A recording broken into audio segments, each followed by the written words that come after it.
എന്നാ ഒന്നുകൂടി തീർന്നു.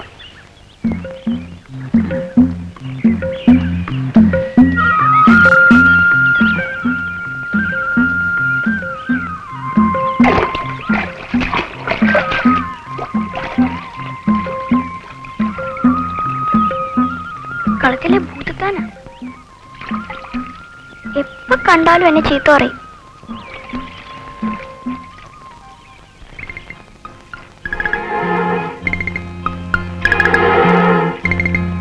ചേട്ടാ, നീ ശബ്ദം ഉണ്ടാക്കരുത്. ഞാനൊരു സൂത്രം കാണിച്ചു തരാം.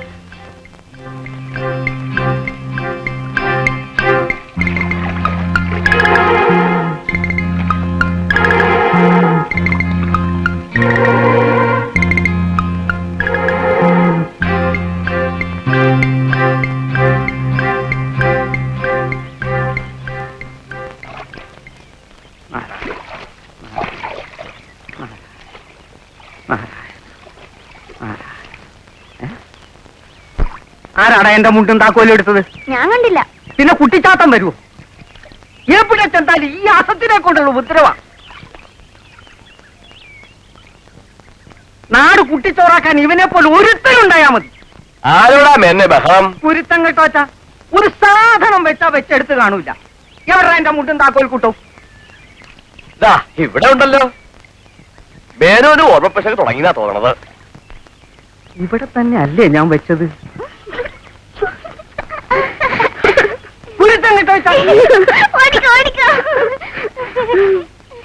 രണ്ടു വാടക വീട്ടിലും ഓരോ ഭൂതത്തന്മാരുണ്ട്. പുറംപറമ്പിലെ മൂവാണ്ടമ്മാവേല് കണ്ണിമാങ്ങ പോയിട്ട് ഒരു പൂ പോലും ബാക്കി വച്ചിട്ടില്ല. നാശൂലങ്ങള്.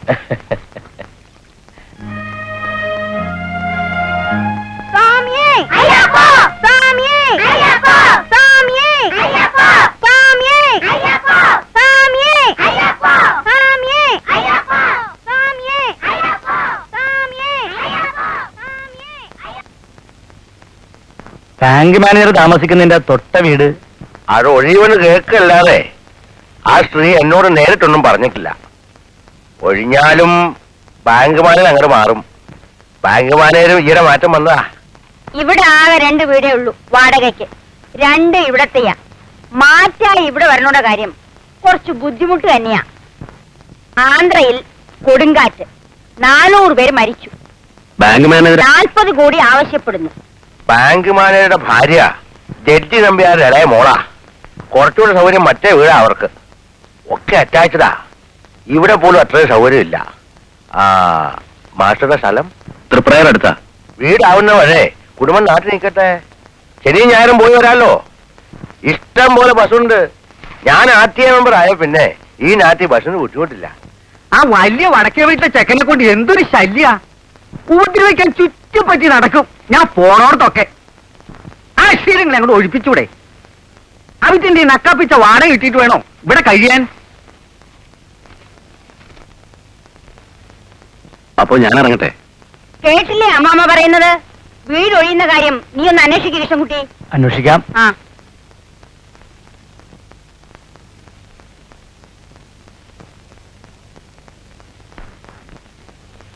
കുടുംബം ഇല്ലാന്ന് പറഞ്ഞാല് ചിലര് വീട് തരില്ല. അതുകൊണ്ട് ഞാനത് കേട്ടതായി ഭാവിച്ചില്ല.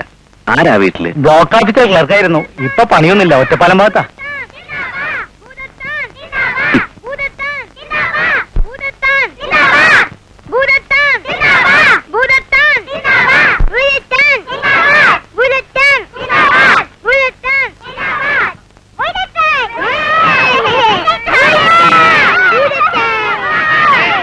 കുരുത്തന്നിട്ട് ഒരു ദിക്കിൽ ഇരുത്തില്ല.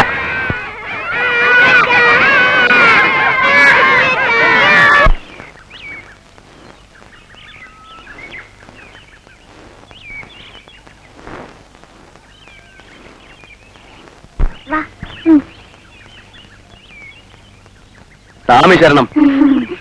ജയൻ, മണ്ണിൽ ആറാടിക്ക് വന്നിരിക്കണോ? മര്യാദക്കൊന്ന് മേലേകുന്നുണ്ടോ? എടാ, നീ അവനെ വല്ല കിണറ്റിലോ കുളത്തിലോ തള്ളിയിടും. അതുവരെ ഉണ്ടാവും കളി.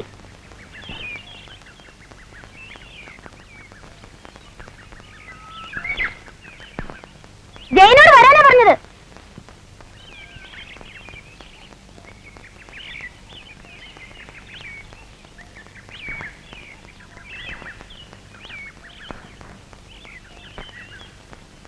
മാഷെ മാഷെ വിളിക്കണു.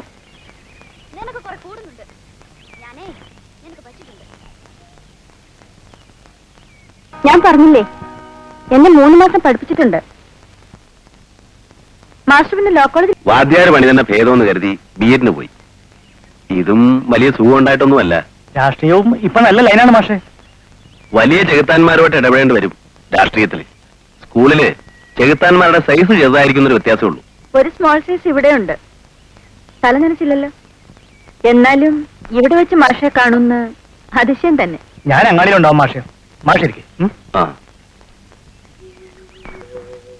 പിന്നെ PSC വന്നപ്പോ പോരേണ്ടി വന്നു. അരുത, ഇതാരാന്നറിയോ ഹരിമോന്? അമ്മയെ പഠിപ്പിച്ച മാഷ. അമ്മയ്ക്ക് അവിടെ കിട്ടിയോ?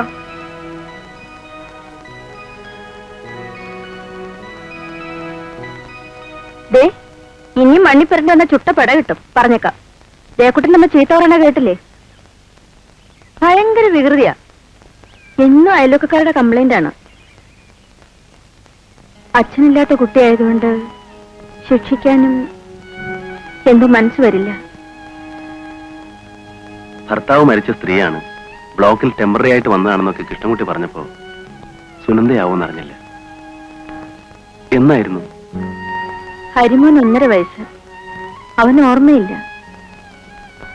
അച്ഛൻ മരിച്ചു എന്നതിന്റെ സീരിയസ്നെസ് അറിയാത്ത പ്രായമായതുകൊണ്ട് ഒരു തരത്തിൽ ഭാഗ്യമാണ്. അവന് വിഷമമൊന്നുമില്ല. സൂക്കേടായിട്ട് അധികം ഇല്ല. Bus accident. പാലത്തുമെന്ന് ബസ് പുഴയിൽ വീണു. 14 ആള് മരിച്ചു. കതിനൂര് വെച്ച്. പത്രത്തിലൊക്കെ വലിയ ന്യൂസ് ആയിരുന്നു അന്ന്. ജോലിയില്ലാതെ ഇവിടെ ഒറ്റയ്ക്ക്? ജോലിക്ക് ഇപ്പോഴും ശ്രമിക്കുന്നുണ്ട്. പലതിനും അപ്ലൈ ചെയ്തിട്ടുണ്ട്. BA ക്ലാസ് ഒക്കെ ഉണ്ടായിരുന്നു. ചിലതിനൊക്കെ ഏജ് ഒരു പ്രോബ്ലമാണ്. എനിക്ക് 26 കഴിഞ്ഞല്ലോ. ബി.എഡിന് ആലോചിക്കുകയല്ല. ഒരു കൊല്ലം ടൗണിൽ പഠിക്കാൻ നിന്ന ഹരിമോന്റെ കാര്യം കുഴപ്പമാവും. പിന്നെ സ്വന്തം വീട്ടിലാവുമ്പോ ജോലിക്ക് ശ്രമിക്കാൻ എളുപ്പമല്ലേ? ഇവിടെ വാടകയ്ക്ക് താമസിച്ച് ഞാൻ വീടൊഴിയാൻ മാസ്റ്റർക്കൻ തിരക്കുണ്ടാവും. ഏയ് അതല്ല, ശമ്പളവും ജോലിയില്ലാതെ ഇവിടെ താമസിക്കുന്നത് ആലോചിച്ചപ്പോ 2 കൊല്ലം അവിടെ നിന്നു. ഹരിയുടെ അച്ഛൻ മരിച്ച ശേഷം. എന്റെ അമ്മയല്ല, വീട്ടിലുള്ളത് ഇളയമ്മയും കുട്ടികളുമാണ്. അമ്മ മരിച്ചപ്പോ ഇളയമ്മ 2ാമത് കല്യാണം കഴിച്ചത് അച്ഛൻ. രക്ഷപ്പെട്ടല്ലോ എന്ന് വിചാരിച്ചാണ് ആരാ എന്താന്നോട് ചോദിക്കാതെ ഞാനിന്ന് കല്യാണത്തിന് സമ്മതിച്ചത്. അതങ്ങനെ ഒരു യോഗം. വീട്ടിലൊരിക്കൽ ഞാൻ കയറിയിട്ടുണ്ട് അന്ന്. മാസ്റ്റർ ആ വഴി വൈകുന്നേരം നടക്കാൻ വരുമ്പോ അച്ഛനെ കൊണ്ട് നിർബന്ധിച്ച് വിളിപ്പിച്ചു. ചായ തന്നിട്ടേ വിട്ടുള്ളൂ അല്ലേ? ഓർമ്മയുണ്ട്. അല്ല, ചായ അല്ല, ഒരു കപ്പ് പായസം. അന്ന് ശിഷ്യയുടെ പിറന്നാളായിരുന്നു. മാഷുടെ ഓർമ്മ ഭയങ്കര ഷാർപ്പാണ്. സമ്മതിച്ചുപോയി. ഹരിയുടെ അച്ഛൻ മരിച്ച കൊല്ലം തന്നെയാണ് അച്ഛനും മരിച്ചത്. ജോലിയില്ലാതെ ഇവിടെ നിൽക്കണ എന്തിനാന്ന് വേറെ പലരും ചോദിക്കാറുണ്ട്. 2 കൊല്ലം അവിടെ കഴിച്ചു കൂട്ടിയത് ഏതോ ഒരു പിച്ചക്കാരി കുഞ്ഞിനെ കൊണ്ട് കയറി വന്നതാണെന്ന് തോന്നും. ഇളയമ്മയുടെ ഭാവം കണ്ട ഹരിമോനെ കൂടി കണ്ണീര് കുടിപ്പിച്ചു. 6 മാസത്തേക്കെങ്കിൽ 6 മാസത്തേക്ക്. ജോലി കിട്ടിയപ്പോ ഈശ്വര രക്ഷപ്പെട്ടു എന്ന് വിചാരിച്ചു. രക്ഷപ്പെടലില്ലെന്നായിരിക്കും തലയിലെഴുത്ത്. ഓടി ഓടി ചെന്ന് പെടുന്നത് വിട്ടതിനും വലിയ കുടുക്കിലാവും. എന്തെങ്കിലും ശരിയാവാതെ എങ്ങോട്ടും പോവാൻ വഴിയില്ല മാസ്റ്റർ. ഒരു ഗ്ലാസ് ചായ പോലും തരാതെ പഞ്ചായത്തിലിരുന്നു. 2 മിനിറ്റ് സംസാരിക്കാൻ മാഷ കിട്ടിയപ്പോ. സംസാരം തന്നെയായിരുന്നല്ലോ അന്നും കണ്ണു തെറ്റിയ ക്ലാസ്സില്. ചായ കുടിക്കാൻ നീ വരാം.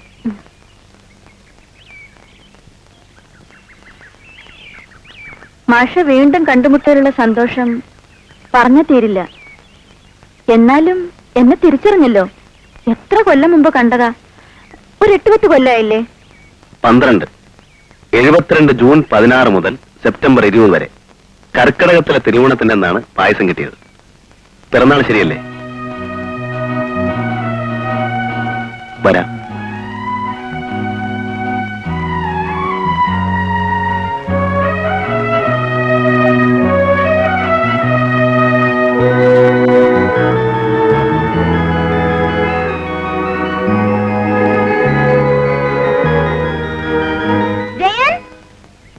പോയി?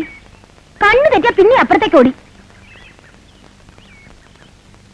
മര്യാദയ്ക്ക് വരുന്നുണ്ടോ ജയക്കുട്ടാ? പോയിക്കോ, ബാക്കി നാളെ.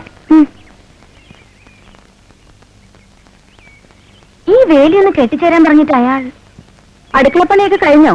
അടുക്കളപ്പണിക്കാന്ന് പറഞ്ഞ് മാളൂട്ടിയമ്മ ഒരുത്തി അയച്ചു എന്ന്. വൃത്തിന്ന് പറഞ്ഞ ഇല്ലാത്തൊരു സാധനം.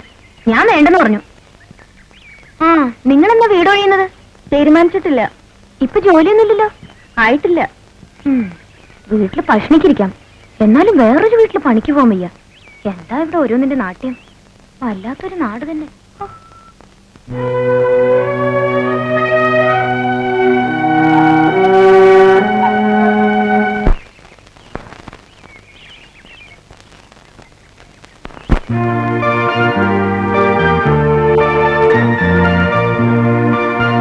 സമയം ഉണ്ടായിരുന്നില്ല, നേരെ ബസ് സ്റ്റാൻഡിൽ പോയി.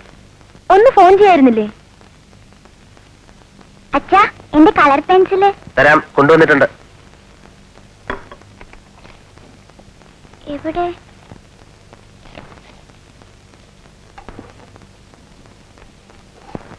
നിനക്ക് ഞാൻ തന്ന പുസ്തകത്തിൽ മാത്രമേ വരയ്ക്കാവൂ. തോന്നി ദിക്കിലൊക്കെ കുത്തി വരച്ച. ആ, അപ്പുറത്തോ? പഴയതെല്ലാം അപ്പടി കഷ്ണായി. അത് ഞാൻ ഹരിക്ക് കൊടുക്കട്ടെ അമ്മേ. എന്തിനാ പഴയത് മാത്രാക്കണേ? ആ ചെക്കന്റെ കൂട്ടത്തിൽ നാടായ നാട് മുഴുക്ക തെണ്ടലാ പണി. ഇവന്റെ ദേഹത്തൊന്ന് നോക്കിയേ, എത്ര ദിക്കിലാ മുറിഞ്ഞിരിക്കുന്നത്. കുട്ടികളാവുമ്പോ അങ്ങനെയൊക്കെ ഉണ്ടാവും. ചായ ഉണ്ടോ? പാലില്ല. രാവിലെ അരക്കുപ്പിയാ തന്നത്. കുട്ടി കുടിച്ചു പോയിന്നൊരു കാരണവും പറഞ്ഞു. എന്നാണാവോ ഈ നരകത്തിൽ നിന്ന് രക്ഷപ്പെടുന്നത്?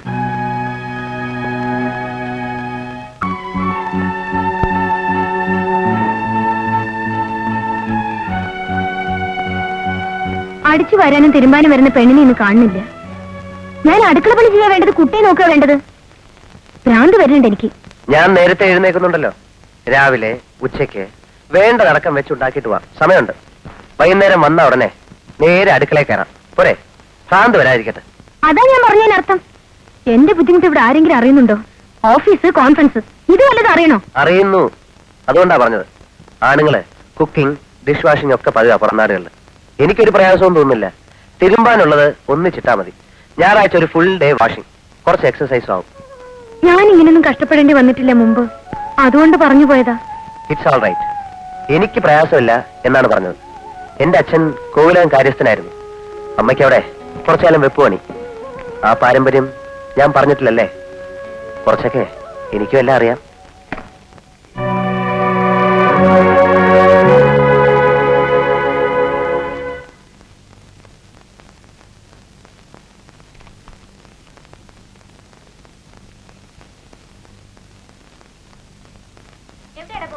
ഞാൻ മുറ്റത്ത് നിൽക്കുള്ളൂ. വേണ്ട, ഇവിടെ നിന്നാ മതി. ഞാൻ പോവും. നീ പോവല്ലേ? ഞാൻ പോവും. പോകരുന്നല്ലേ പറഞ്ഞത്? പറഞ്ഞതനുസരിക്കില്ലല്ലേ?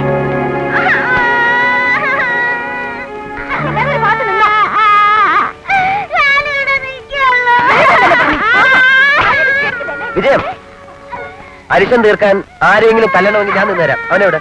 എന്റെ തലയിലേക്ക് പല ദിക്കില് കടന്നു പോവാനാ തോന്നുന്നത്. ജഡ്ജി ബംഗ്ലാവ് ഉണ്ടല്ലോ, പോകാം. സൗകര്യങ്ങളൊക്കെ തികയുമ്പോ ഞാൻ അറിയിക്കാം. പറയുന്ന കേട്ടാ തോന്നും വല്ല സ്വർഗലോകത്ത് നിറങ്ങി വന്ന അപ്സരസാണെന്ന്. ഞാനെന്താ വല്ല ആഫ്രിക്കൻ കാട്ടിലേക്കാണോ നിന്നെ കൊണ്ടുവന്നിരിക്കുന്നത്? ഇവിടെ ഒരുപാട് കുടുംബങ്ങളുണ്ട്, ഭേദപ്പെട്ട സ്ത്രീകളുണ്ട്. അവരൊക്കെ ഇടപഴകിയാലേ തെറിക്കുന്ന കിരീടമൊന്നും ഡിസ്ട്രിക്ട് ജഡ്ജി മോളുടെ തലയിൽ വെച്ച് നിന്നിട്ടില്ല.